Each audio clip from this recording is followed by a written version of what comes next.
Hello everyone, welcome back to channel. It's Bilal. I want to make a quick video about Epson ink tank printers, Eco Tank printers. Whenever if your printer is running all the lights, okay, because paper light, ink light, and the all lights start flashing, which thing you need to know first, and you have to see that there is one transparent round shape plastic over here. You can see.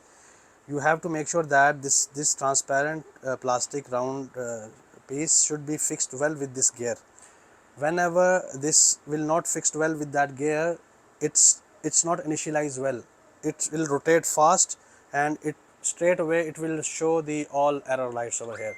So whenever your printer is started flashing all lights, you have to disassemble the printer, and first of all disconnect the power and check with this transparent round shape plastic.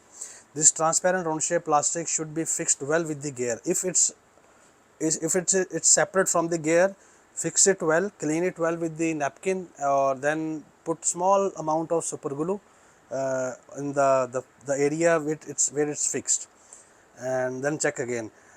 If this transparent round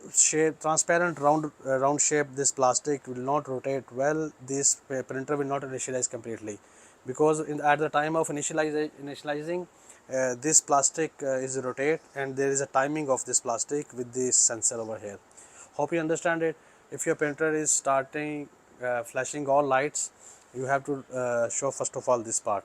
If it's working well, then you have to go the drive back side of the printer and see if there is anything stuck, and gear is not rotating well. You have to see all these things. But first of all, you have to check this transparent round shape piece. Hope you got it. If you have any other question regarding Epson Eco Tank or any model 3150, any other model, you can ask down in the comments. You can consult with me. I will give you the positive response. Thank you for watching. All the best.